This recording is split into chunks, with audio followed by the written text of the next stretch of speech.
Oi! No vídeo de hoje eu quero falar sobre dois assuntos bem centrais na psicoterapia, que é a questão da regulação emocional, então como nós fazemos para equilibrar melhor as nossas emoções, tanto em questão de intensidade quanto de frequência, e também a questão do autogerenciamento no geral. Então, como que a gente faz para aumentar comportamentos que a gente gostaria de aumentar e diminuir outros comportamentos que são maléficos para nós? Começando pela regulação emocional, eu acho importante ressaltar que todo mundo, de certa forma, sabe algum jeito, aprendeu algum jeito de regular as suas emoções. Isso não significa que a pessoa vai regular a emoção de uma forma positiva, que vá trazer para ela mais benefícios, né? Então, na TCC a gente fala sobre estratégias de regulação emocional funcionais, que seriam as benéficas, ou então disfuncionais, se é uma estratégia que, ao invés de te ajudar, te afasta dos teus objetivos e talvez traga ainda mais um problema, né? Por exemplo, uma estratégia disfuncional: comer em excesso, beber bebida alcoólica excessivamente, ter compulsão por compras, acumular coisas, evitar situações. Tudo isso são estratégias que não nos beneficiam a longo prazo e muitas vezes a gente tem um repertório comportamental limitado ali, né? Que a gente aprendeu assim. Então, quando tu estava triste, tu ia lá e comprava uma comida confortável para regular tua emoção. Ou então, se tu tens ansiedade muito alta de falar em público, tu evita essa situação de falar em público. A curto prazo, a tua ansiedade diminui, mas infelizmente a longo prazo essa ansiedade só aumenta, né? Então, essa evitação que mantém esse ciclo ativo.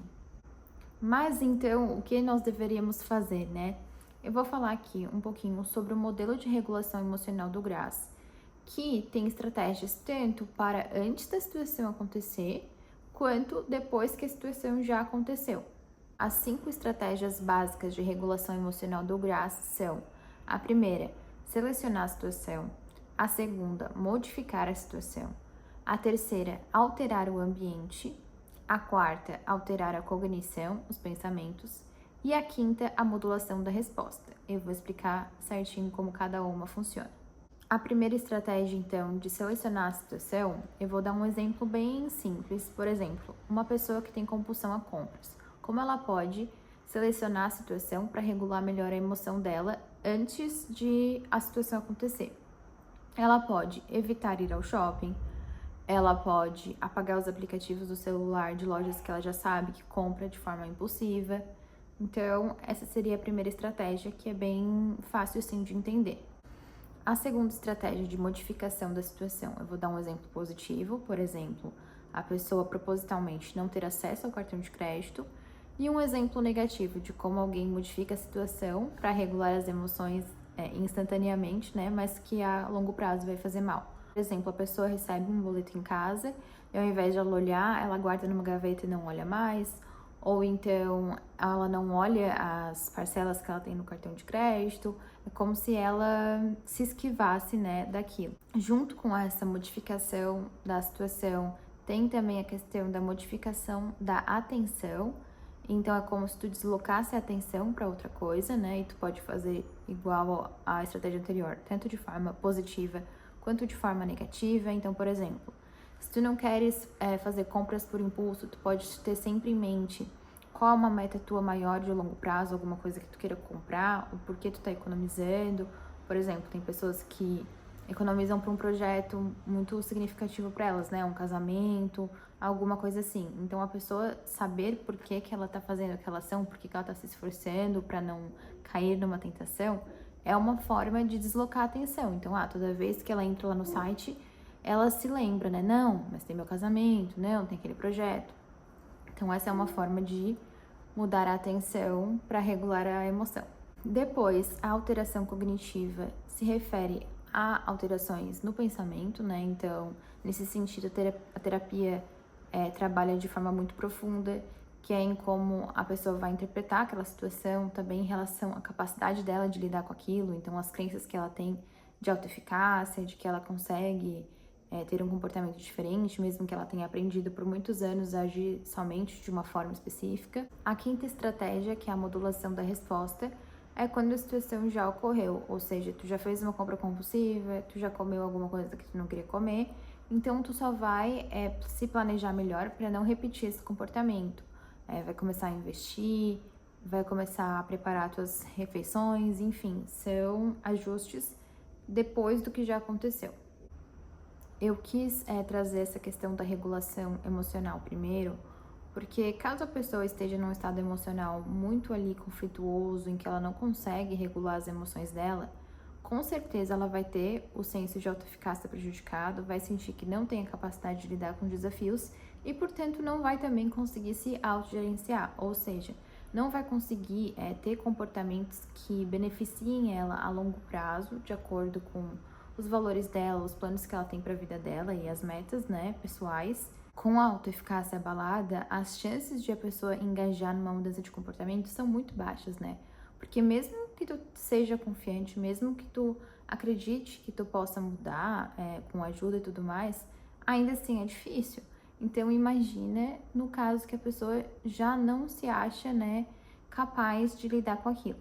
O autogerenciamento, ele tem a ver com a questão de autocontrole, ou seja, aquela pessoa que ela consegue atrasar as gratificações, ela consegue atrasar os reforçadores. Então, por exemplo, mesmo que a curto prazo ela não esteja vendo os benefícios de uma alimentação saudável ou os benefícios de economizar dinheiro, ela ainda assim consegue pensar que a longo prazo ela vai ter esse reforço positivo ainda maior do que agora e ela consegue ter esse controle de impulso, né, de inibição do comportamento dela, de não fazer aquilo que vai atrapalhar ela a longo prazo. O autogerenciamento, então, ele influencia diretamente os nossos hábitos saudáveis ou os nossos hábitos que não são saudáveis.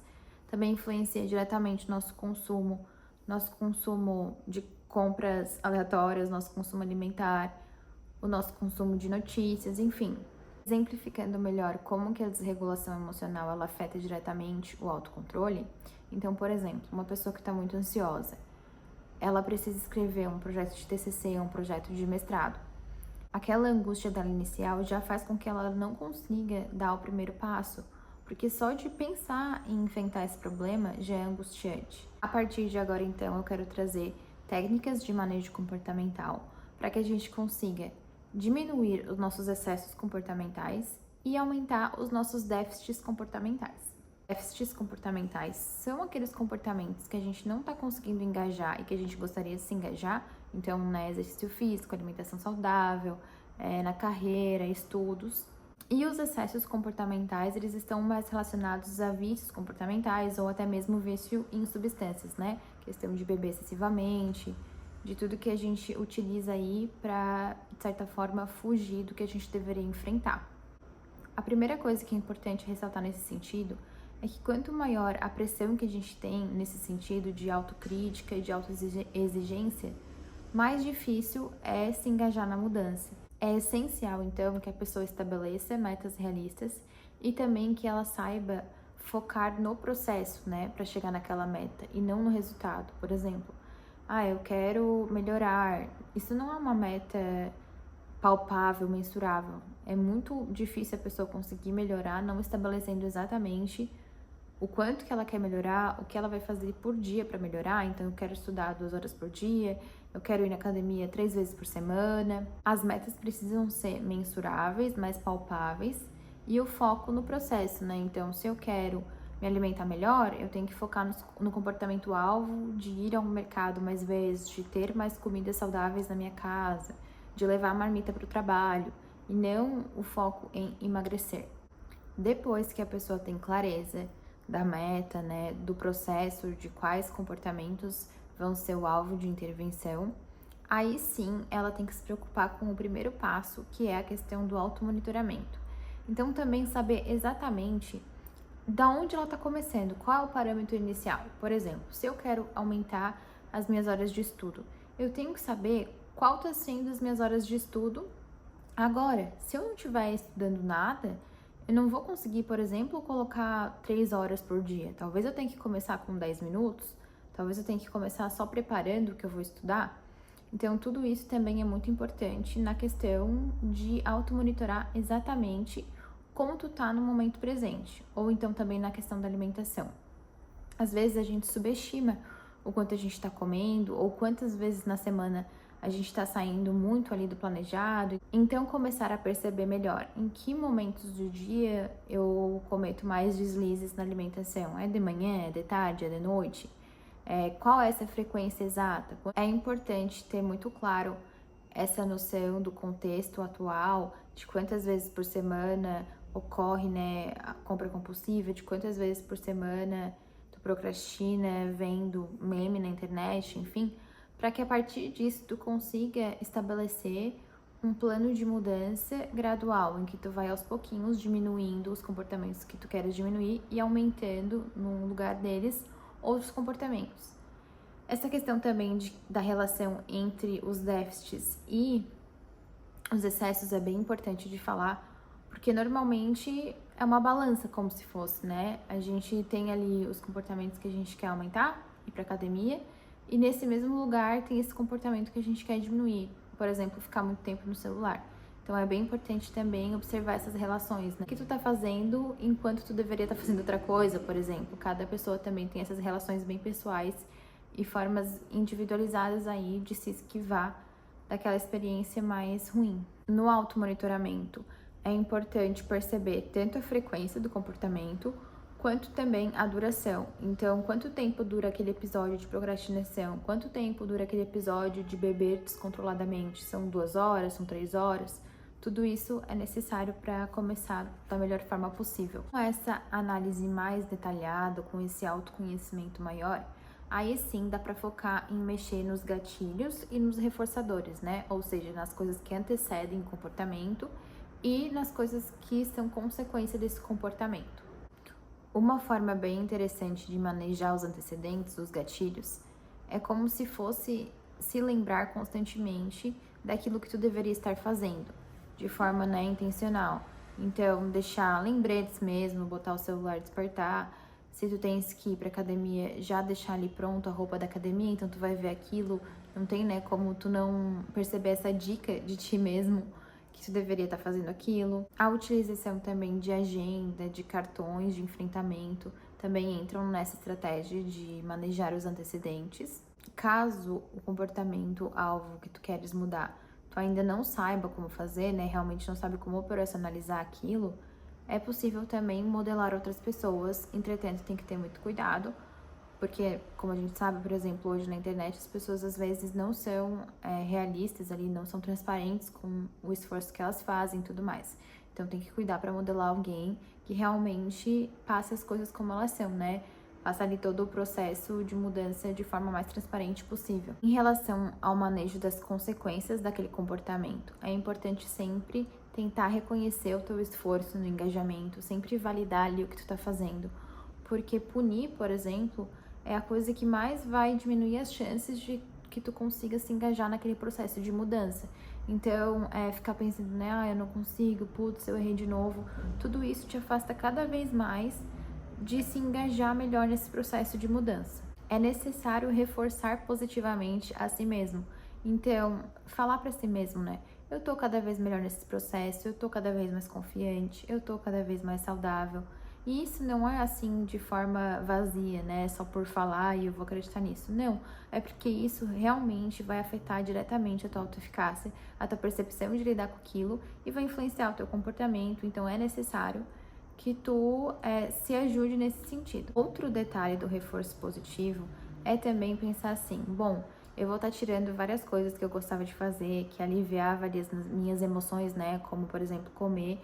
Eu preciso também colocar alguma coisa nesse lugar. Então, assim, encontrar outras formas de expandir o teu repertório comportamental e outras formas de sentir prazer, sair para fazer uma trilha, ouvir música, fazer exercício físico, outras formas de regulação emocional funcional para colocar nesse lugar também, né? Ou colocar no lugar desse consumo excessivo, no lugar desse comportamento exagerado que tu tinha. Como geralmente os gatilhos dessa situação que tu queres mudar são estados emocionais aversivos, também é importante investir em estratégias de regulação emocional funcionais como relaxamento, meditação.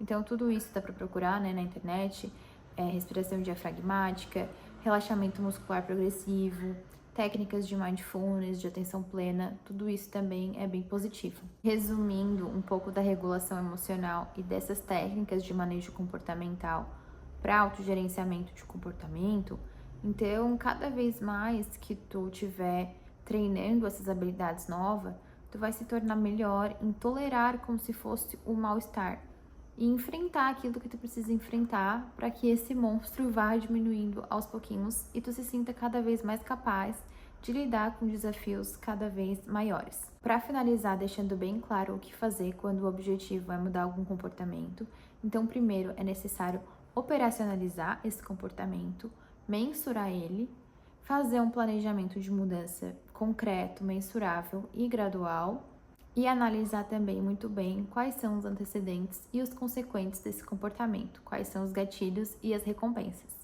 Como plus, eu quero dividir mais 3 estratégias de manejo comportamental. A primeira sendo a substituição de ambientes, ambiente físico mesmo, por exemplo.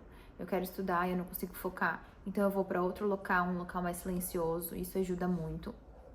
A segunda estratégia tem a ver com alterar a disponibilidade, então, por exemplo, se tu queres comer somente determinada quantidade, tu não tem em casa mais do que aquela quantidade, então tu fazer ali os ajustes necessários para diminuir os teus acessos àquilo que tu não quer, nem correr o risco, né, de ter uma recaída, uma tentação. A terceira e última estratégia tem a ver com limitar as situações em que o comportamento indesejado acontece. Então, por exemplo, se tu bebe mais quando tu vais a festas, tentar evitar de ir em festas. Até mesmo em situações em que a companhia que te atrapalha. Então também, se tu bebe mais quando tá com certa pessoa, evitar sair com essa pessoa. De maneira geral, as estratégias principais de manejo comportamental, de autogerenciamento e de regulação emocional são essas que eu trouxe. Espero ter contribuído e até mais.